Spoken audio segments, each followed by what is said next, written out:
Your media has trained you to fear China. Your politicians have trained you to fear China. And unless you have physically been in China, experienced it for yourself, connected with real Chinese people, the language, the food, the culture, most likely your perception of China is extremely biased, and ultimately it could potentially be very far from reality. What is the real China like? And most importantly, can we trust China? To help us answer that question, I'm inviting Pascal Coppens into the studio. Pascal is a tech entrepreneur who has been traveling and doing business in China for over 30 years. Pascal is the author of 2 must-read books on China, and in today's video, we answer that simple question. Can we trust China? Everyone, today's video is proudly sponsored by Skillshare, a longtime partner of this channel. Give me a moment of your time to tell you more about the amazing platform that is Skillshare, and we're going to jump right into today's exciting interview with Pascal Coppens. An amazing online learning community with thousands of inspiring courses dedicated to anybody that wants to explore their creativity and learn new skills. Over the past few months, I've been personally using Skillshare to improve a variety of different skills. Everything from writing better YouTube scripts to improving my editing, even improving my thumbnail images. And recently I found this course, How to Organize Your Workflow to Maximize Productivity, from Ali Abdaal, one of the most successful YouTubers in the world today. As many of you know, I live a very busy life. I'm a small business owner, a YouTuber, and also a father of 3 children, and learning to maximize my workflow and my creativity has been absolutely vital. Whatever your passion is in life, whether it's photography, graphic design, music, gardening, I guarantee you that there is a suitable course for you on Skillshare. Simply click the link down in the description below and be one of the first 1,000 people to take advantage and claim your 1-month free trial. All right, everybody, I want to welcome into the studio Pascal Coppens. And Pascal, I'm so excited to spend some time with you because I've had a lot of fans on the channel reach out. Many people have wanted to see this interview. And first of all, I want to say congratulations on your 2nd book on China. Thanks, Cyrus. Really excited to be here. Actually, I've also wanted to talk for a long time and have this conversation. So great to be able to do this right now. Absolutely. Well, Pascal, I'm very interested because you've written a book that has a very interesting title. I think it's very important, certainly right now, as we're looking at the world's relationship with China. As you know, I'm American, so we look at the United States and China have a very important relationship, really for the entire world. I know that you're originally from Belgium and that you're obviously European, so you have a very interesting perspective from Europe as well, and that Europe and China relationship is also important. So the title of your book is, Can We Trust China? And we're going to get really specific in here. I'm going to open up with one of the opening statements that you have in your book. I strongly believe that the greatest challenge facing the West should not be seen as the ideology of China's Communist Party, but rather the emerging economic competition within a new world order, led by a strongly meritocratic, efficient, and successful system of governance in China. That's a powerful statement. I want to get your thoughts on that. Well, China's system is, of course, quite complex. But I think that what I've tried to explain in my book, not just in that one sentence, or that one statement, but the whole book is really that we're looking at China very much from a top-down perspective. And that limits to see what really is happening in China, the bottom-up power that the people and the entrepreneurs and actually even the local governments are giving to the country, which if you see at the government side or the system, it's really very hard for governance to actually grow and for people to actually grow in the politics. And so it's a whole system that has been built for 2,000 years. And now in a very new environment, which is the modern society with globalization, it's of course a very different meaning. But we're always looking at this top down. And I think the bottom up is the real power of China. And I think both of us, we've lived in China. We know how powerful the population, the people can be and businesses can be. There is a lot of trust in the government, and it is a very complex system. I think in the West, we tend to simplify China's government. We tend to think of it as one person, Xi Jinping. Yes. And actually, there's hundreds of millions of members of the Communist Party. And when you go down, from, like you said, from the bottom up, and you go down to the local level, in every community in China, there are, party members, and it's very much spread throughout the country, and everything starts at the local level. And I don't think people realize how involved the local communities are with their local party. How China is such a vast country. I mean, it's a huge country land-wise, but also just with its populations. And there really needs to be very good governance at all levels, but most specifically in these really small rural villages where I know that, local leaders are elected. A lot of people do speak out. They're very active on social media, asking for change and seeing their government constantly adjust and adapt. And that is a big part of the story that I think a lot of us in the West, we don't really understand unless you've spent time in China. Yeah, definitely. And I think it's a social fabric that we don't see. So we see the system, as a machine, but we don't see how that machine functions because we don't see the social fabric of people and how their relationship between each other is, which isn't something built by communism or by the last 70 years of Mao Zedong and then Xi Jinping or Deng Xiaoping. I mean, it's really been built over the centuries. And I think that is when you've lived in China, been working with Chinese and competing and partnering and so on, even with the government, you feel those dynamics. Of course, as a foreigner, you're always a little bit an outsider. Right. But as soon as you get to know them and have friends, you start understanding step by step how that works. And for me, that's been a revelation over the 30 years that I've been dealing or doing business with China. And I think that's what's missing in the context when we talk about China and understanding China. It's really that social fabric. Right. That's a really good way of putting that. I like that. One of the things that you wrote in your book is you said, my point is that you can trust China if you have a better understanding of its context. And the West needs to do a better job of understanding China in order to gain that trust, in order to build that trust. But you also mentioned that China also needs to do some better communication if it wants to be trusted by the West. I want you to elaborate a little bit further on that. What are some things that you think that Western countries can do? How can we improve our side?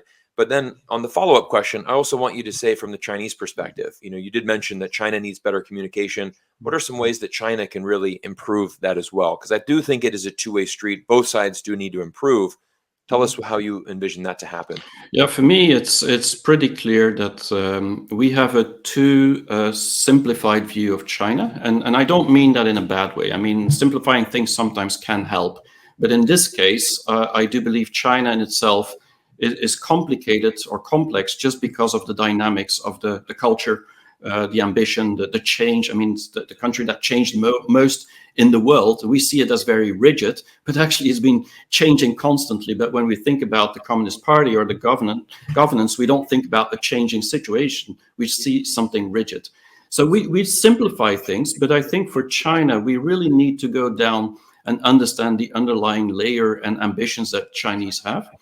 And I think both of us are trying to express some of that in many of the videos that we make, right. Just to unravel, to reveal some of the things that aren't told very often outside of China, because we don't pay attention to it. But for Chinese, it's very important. And so I think we should look at it more from an inside-out view rather than an outside-in view. And because to do that, we need some information, we need some context. Right. And then for the Chinese, I think the biggest challenge for them is that they've been communicating, most of the Chinese, and I'm talking whether it's business leaders or whether it's within the family or whether it's within the government, whatever, they've been communicating pretty much towards Chinese. And, right. And that's the way that they've been used to do it. And that's a quite formal way because that gives some kind of safety, security. They know exactly what's going to happen. It's not to overpromise and be very popular. That's not very Chinese. And so Correct. They are very cautious and they weigh their words, and they constantly try to not please the people, but make sure that people understand what is being told. But that same message doesn't resonate outside China. Because outside China, people, they feel that this is kind of propaganda. There's no emotion into it. It's not personal. It's just blah blah or something that people would actually just expect to hear from a lawyer maybe, but not from from somebody who actually wants to convince someone of what they're doing. And I think that's where China has a challenge to communicate differently internally than externally.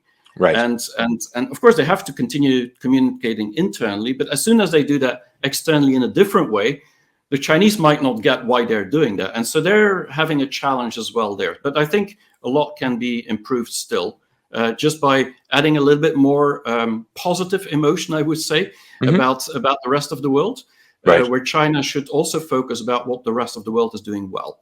Right. And I think that's one of the things I just could share as one of the things. But I'm not going to change China overnight. But I do believe that it's important to know that. And I've talked to many Chinese that actually feel that communication towards the world when they live in Europe or live in the US is actually one of the weak points of China sometimes. So many, even politicians, ambassadors, they've been telling me this, that communication is a challenge sometimes.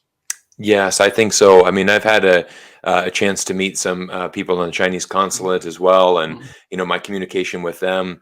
And it is one of those things. I agree with you. I think domestically, internally, China's very good at communicating, and they have their way of doing that. Culturally, they know how to talk to their own people. Obviously, that makes sense. But the message just doesn't get across as well once they go international. And I think that's why it's important for, we need insiders. That's why it's so important to have Westerners on the ground in China, people that have spent a lot of time there, so that we can, try to be that bridge, and I think both of us are trying to do that. Both of us have a YouTube channel that we're trying to put information out, write books, try to offer this perspective.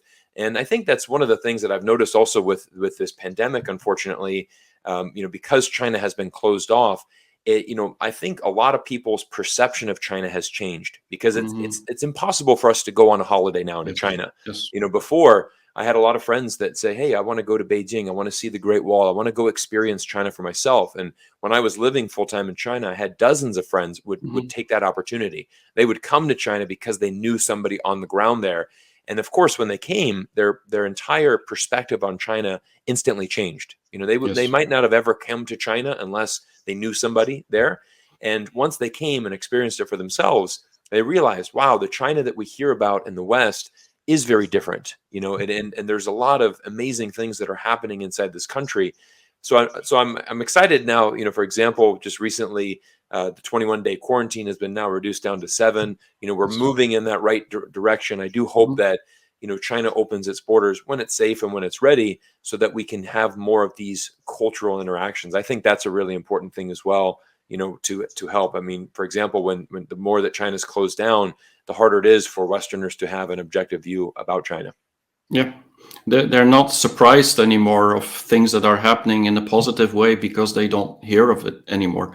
I mean, every year I went with many business people to China, and the first thing they always said after a few days was like, "Wow, I had no idea China was that open. People were that open, that they wanted to share. That they were telling us things that we hadn't even an idea they were working on." And so this has all gone away for 2.5 years, That's right. and so people have started to create their own stories and their own realities of what China is, which doesn't mean it's completely wrong, but it misses some ingredients. And I think that's where we need to get China open again, at least to help people to realize that China is not just that monolithic, uniform view that many people have today outside of China. Absolutely. I couldn't agree more. Pascal, this is a really interesting part of the book, when you said, when I'm asked whether we can trust the Chinese, I answer that this is not the right question. The right question is, how can Chinese people trust each other? How can Chinese society function if there is no trust? And why did Confucius put the word trust, 信, at the center of his moral teachings?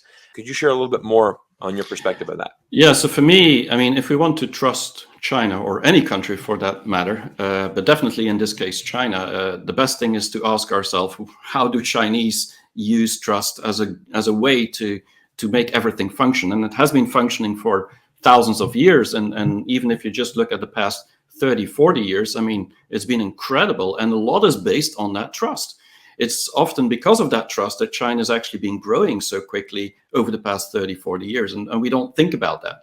It's not because the Communist Party said we're all going to do this that suddenly everybody starts working. It's because this trust within families was already there. It's because the trust within culture, and the culture part of the Confucianism was there for thousands of years. And so it's a really, really strong thing. But there is a difference in how and who they trust and when they trust people. And so that is something I've explained also a little bit in my book. But that doesn't mean that there's no trust in China. Otherwise, the society would not function. And I think we have to start there. If they trust each other, if they figured out how to trust other Chinese, and then the rest of the world as well, what can we learn from that to help us to trust them? And that was my premise and the way that I approached it. But I do believe trust is probably one of the most important words and feelings that people have in China to make things work. And so we shouldn't just disregard it and say there's no trust in China. Or if we can't trust China, well, how do they then do it? Yeah, I think that's a really good perspective because, when we looked at, China in 1949, at that point, it was in the bottom 10 of the poorest countries in the world. China Yes. was vastly underdeveloped. It was struggling. As soon as the Communist Party came into existence and became the dominant party there, life expectancy, increased dramatically, literacy rates increased dramatically, and China began its revolution and really moving towards now becoming, which will become the number one economy in the world. If you look at the purchasing power parity, it already is, Yep. in that terms of economic GDP, it already is the number one country in the world. But it's been an incredible rise, and I think you bring up a good point. China cannot go from the bottom to the top or near the top without having its own internal trust, right? There's Yes. obviously all of these projects have been built. There's been, Mhm. the Communist Party has been changing. China's government has been changing. There's been hundreds of million people lifted out of poverty. In so many ways, China is dominating the tech that we're seeing around the world. I've made videos on China's metaverse. Yep. We look at the 5G network. China's already starting to develop 6G now. There are so many ways, even with social media. I mean, they've completely changed the entire future of even Western social media with the invention of TikTok, which is just amazing, and that has had a ripple down effect. Even things like YouTube and Instagram, these have all shifted their models because of China and learned from the Chinese, how to do it better, and I think it's really incredible. But I also want to add one thing is that, and I wrote that in my book as well, is that in the first book I wrote was all about the things you said. It was about 5G, it was about AI, about all these cool things China's doing. And when I issued that book, I released that book. I mean, many people was an eye opener, like, wow, is China? This was 2019, and so did China really? It's like they're gonna, get ahead of us in the next years to come. And so people realized that. But then I was saying, yeah, but we can learn so much from China, but unless we trust China somehow, we're never going to learn from it. Right. So the problem for me, why do Chinese trust each other is important, but also we need to figure out how to trust China somehow, because if we don't, then I don't believe we can learn from it. Yeah. And if we can't learn from China, then they're going to go faster than we are, just because we've missed the part that they've been doing, which could be shared as well. And so trust and learning is two things which you mentioned just now, which are very interactive. They're basically glued together, and one needs the other. And so this Absolutely. Is why I wrote that book about trust, because otherwise nobody's going to read my first book anymore about learning. Right. So yeah, it's so important, Pascal, and it's also that I've been a big advocate of learning to work with China because they for example, even when we're looking at artificial intelligence, AI, they are developing so many new patents and so much. The government is obviously supporting that. So there's been entire cities that have been built as this is going to be an AI development city. If you have a new business, you start AI, we're going to give you, preferential tax status if you come to this city and you build this. This is the industry that we want to work in.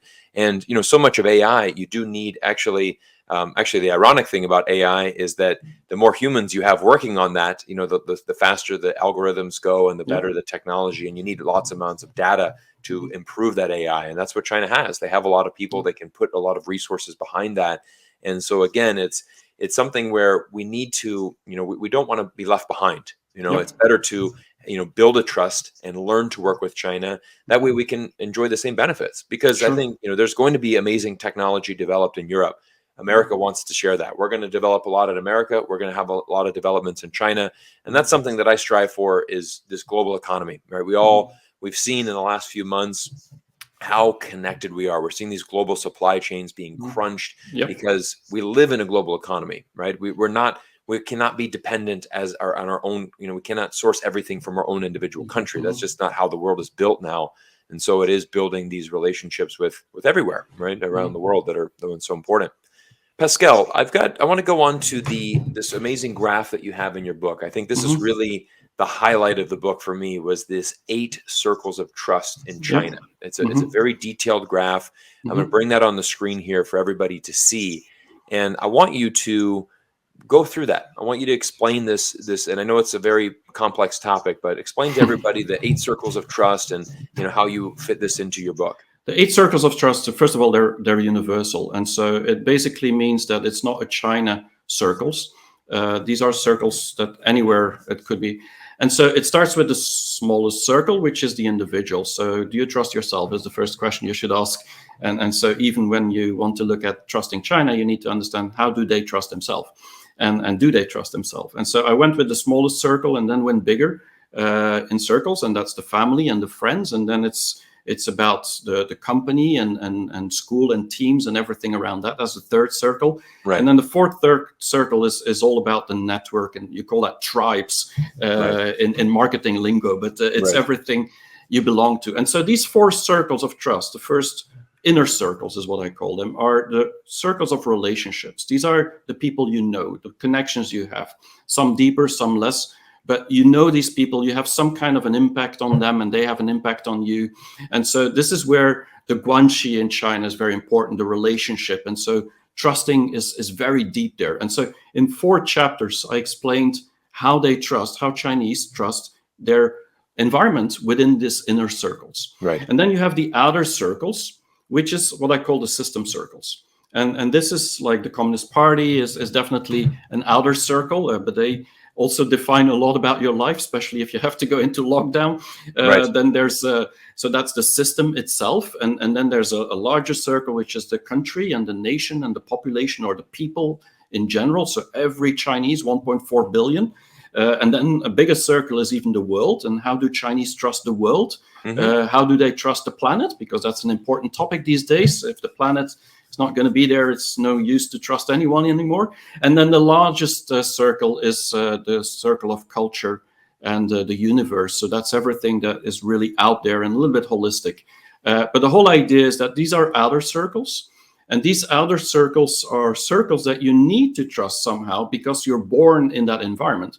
Right. You're born in China. You basically have to abide according to a certain system. You have a certain culture. You have to look at the world in a certain way. And so we're stuck with that. And that has a huge impact on us. But we have very little impact on the outer circles, because we often don't know these people.